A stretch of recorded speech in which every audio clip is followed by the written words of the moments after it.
Nosotros estamos investigando para averiguar los mecanismos por los cuales las drogas causan dependencia y el objetivo final es ayudar a entender a ese proceso y evidentemente pues, tratar de ayudar a las personas que no quieren ser dependientes.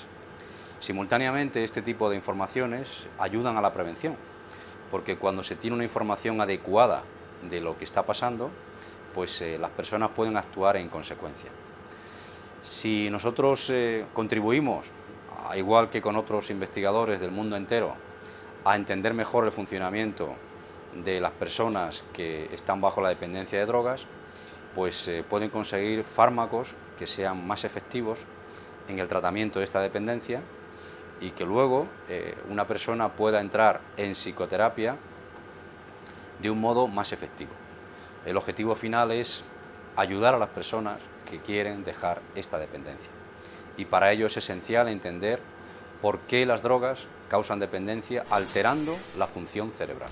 Nuestra preocupación esencial es averiguar qué ocurre en el cerebro de una persona que ha tomado drogas, digamos que es dependiente de esa sustancia, de la sustancia que tome fundamentalmente, para que luego esa persona, aunque se ponga en tratamiento, y aunque desee, digamos, deshabituarse, pues lamentablemente a veces reincida, o sea, recaiga. Ese es uno de los problemas principales que hay hoy día en el estudio de la drogadicción. Es decir, una persona puede incluso rehabilitarse, pero en un momento dado de su vida recae. Y pensamos que se producen alteraciones en el cerebro que facilitan esa recaída.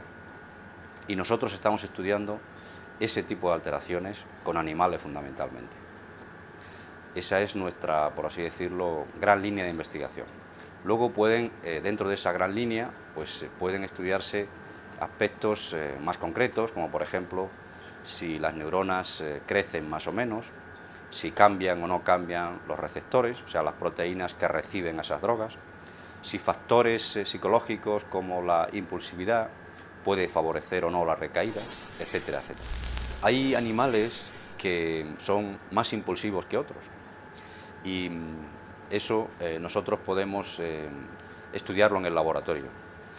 ¿Cómo podemos determinar la impulsividad, en este caso animal, simulando lo que ocurre en humanos? Pues por ejemplo, en una situación experimental en la que se le ofrece al animal la posibilidad de hacer un comportamiento, por ejemplo, a presionar una palanca para obtener una bolita de comida, que les gusta mucho, como si fueran bombones para los animales, a si presiona otra palanca distinta, obtener 5 bolitas, pero con la condición de que para obtener esas 5 bolitas tiene que esperar, por ejemplo, 10 segundos en un caso, 20 en otro, 30 en otro o 40 en otro, mientras que si presiona la otra palanca que decía y obtiene simplemente una bolita, no tiene que esperar nada, pues descubres que hay animales que saben esperar, digamos, son menos impulsivos y prefieren obtener un reforzador, digamos en este caso, algo agradable en más cantidad que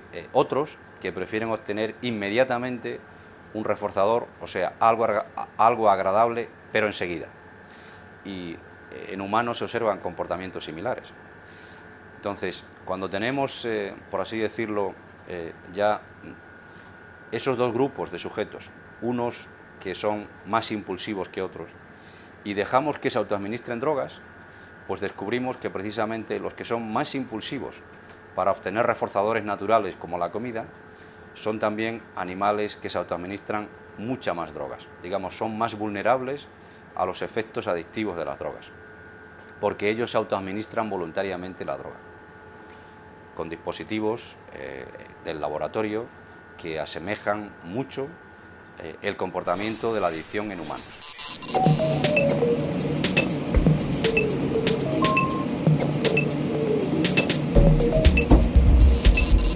Dada la circunstancia de que en la adolescencia se producen cambios pues, de tipo fisiológico y de tipo emocional, y que con estos modelos animales podemos simular en parte lo que puede ocurrir en el futuro cuando las personas sean adultas si se ha expuesto uno antes al cannabis, hemos realizado estudios sobre la autoadministración de drogas, tanto cocaína como morfina, siendo la morfina el principio activo de la heroína, en animales que se han expuesto antes al cannabis, y además animales de ambos sexos, o sea, tanto machos como hembras. De modo que hemos encontrado que cuando los animales se exponen al cannabis en la adolescencia y luego, cuando son adultos, dejas que ellos libremente puedan autoadministrarse drogas como la cocaína o la morfina, pues encuentras que precisamente las hembras son más susceptibles a los efectos reforzantes positivos de la cocaína. O sea, se autoadministran más cocaína que sus hembras controles, las que no han sido expuestas a cannabis en la adolescencia, y más cocaína que los machos, tanto aquellos que han sido expuestos a cannabis en la adolescencia como los no expuestos. Y esto nos da idea de que seguramente en el cerebro, en este caso de estas hembras, pues se han producido una serie de alteraciones neurales como consecuencia de la exposición al cannabis en la adolescencia, que han favorecido la mayor susceptibilidad a los efectos adictivos de la cocaína cuando son adultos. Además, hemos hecho escáneres en los cerebros de esos animales en colaboración con el Laboratorio de Imagen del Hospital Gregorio Marañón, dirigido por el doctor Manuel Desco, y hemos visto precisamente que en esas hembras que son más susceptibles a los efectos adictivos de la cocaína es donde se producen cambios neurales, cambios que se originaron como consecuencia de la exposición al cannabis cuando esos animales eran adolescentes, y esos cambios se han mantenido desde la adolescencia al estado adulto, porque repito, el experimento se hizo cuando los animales eran adultos. El experimento me refiero de exponerlos a drogas como la cocaína o a la morfina. De manera que entonces podemos pensar que en animales la exposición al cannabis en la adolescencia cambia la función cerebral, en el sentido de que cuando esos animales son adultos los hace probablemente más susceptibles a los efectos reforzantes positivos de las drogas, y el riesgo de que se genere dependencia es mayor. Son estudios hechos con animales, pero, insisto, los animales tienen un sistema nervioso muy similar al nuestro, y si eso ocurre en animales, hay una cierta probabilidad de que en personas ocurra lo mismo. Se producen alteraciones de muchos tipos en las neuronas.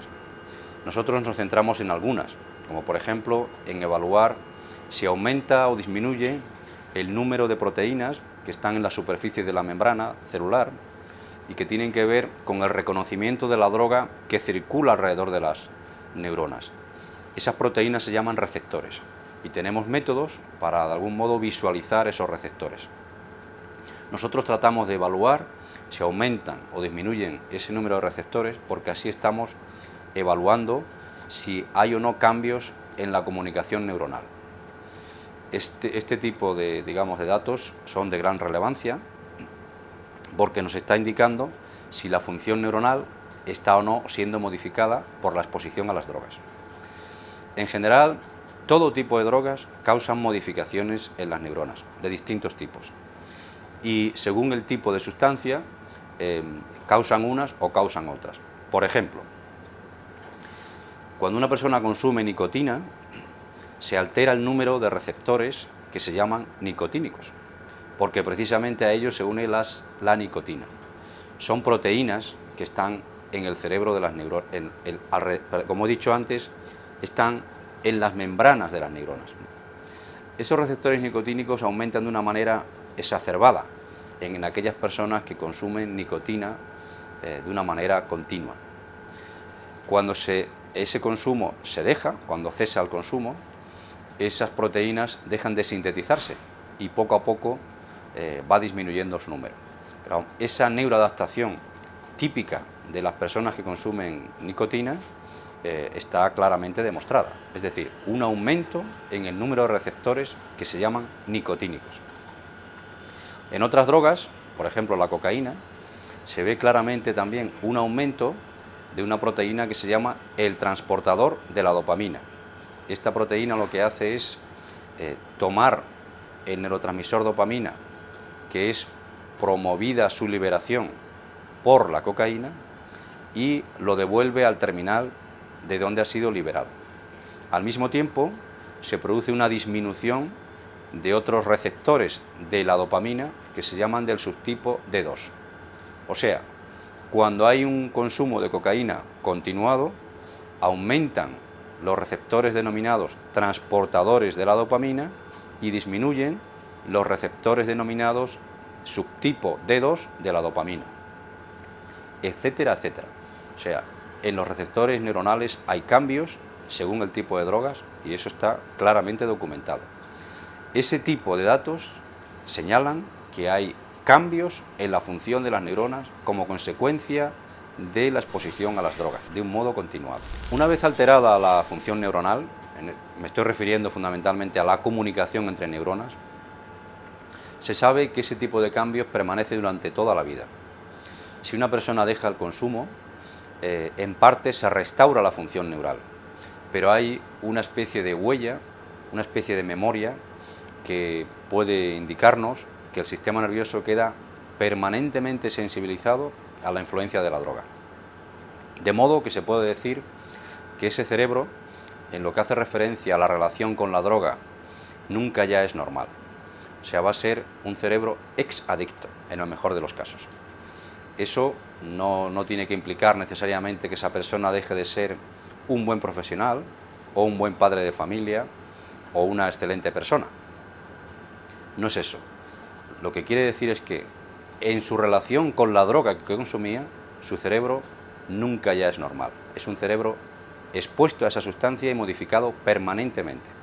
De manera que podemos afirmar que no es libre de consumir en el futuro, una vez que haya sido ya rehabilitado esa sustancia, porque probablemente si la vuelva a consumir recaerá. Su cerebro ha quedado permanentemente modificado como consecuencia de la acción de esa droga.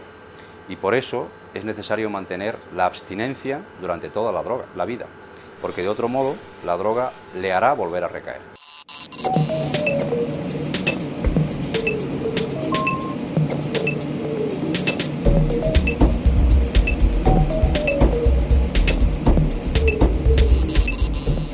Si hay un consumo agudo, quiere decirse esporádicamente, a veces las drogas no causan esas neuroadaptaciones. Si el consumo es crónico, hay una alta probabilidad de que se causen esas alteraciones, esas modificaciones en las neuronas. O sea, que el sistema nervioso quede, como he dicho antes, neuroadaptado, modificado. En ese sentido, no hay, por así decirlo, un consumo sano de drogas mantenido en el tiempo. Puede, digamos, consumirse esporádicamente, de forma aguda, y eso, en la mayoría de las personas, no causa, por así decirlo, alguna alteración permanente. Pero si se hace un consumo mantenido, hay una alta probabilidad de que sí. Y si ese cambio neuronal se produce, la persona queda sensibilizada para el consumo de esa droga durante toda su vida. Realmente no se puede afirmar que haya un consumo sano mantenido en el tiempo de ninguna sustancia psicoactiva que tenga propiedades de generar dependencia. Todas las sustancias psicoactivas que llamamos drogas, a veces tienen propiedades terapéuticas. He dicho todas, es mejor decir muchas de las sustancias que son drogas de abuso en personas, tienen propiedades terapéuticas, pero esas propiedades terapéuticas hay que, digamos, ejercerlas bajo control médico. Por ejemplo, el caso más conocido son las propiedades analgésicas de la morfina. La morfina es el principio activo de la heroína, una sustancia que genera dependencia rápidamente, pero que es archiconocido que es el mejor analgésico que hay en el mundo hoy por hoy. Y precisamente esa limitación que tiene de generar dependencia, pues hace que no pueda darse más que en determinadas circunstancias de las personas. Pero como analgésico, repito, es el mejor del mundo. La cocaína es una sustancia que es un excelente anestésico local. O sea, anestesia digamos, partes con una efectividad tremenda. Se emplea habitualmente, por ejemplo, para anestesiar la piel, cuando tenemos algún granito, o también para la cirugía ocular, y si no es la cocaína en sí, son análogos de la cocaína los que se emplean, porque son excelentes anestésicos, ¿no? Otras sustancias, como por ejemplo los cannabinoides, pues tienen distintas propiedades sobre el sistema motor, y de hecho se investiga sobre ellas, porque pueden tener propiedades terapéuticas. Pero hay que repetir una vez más que esas propiedades terapéuticas hay que, digamos, aplicarlas bajo control médico. Eso tiene que quedar claro, es bajo control médico. ¿Por qué tienen propiedades terapéuticas? Pues porque afectan al sistema nervioso.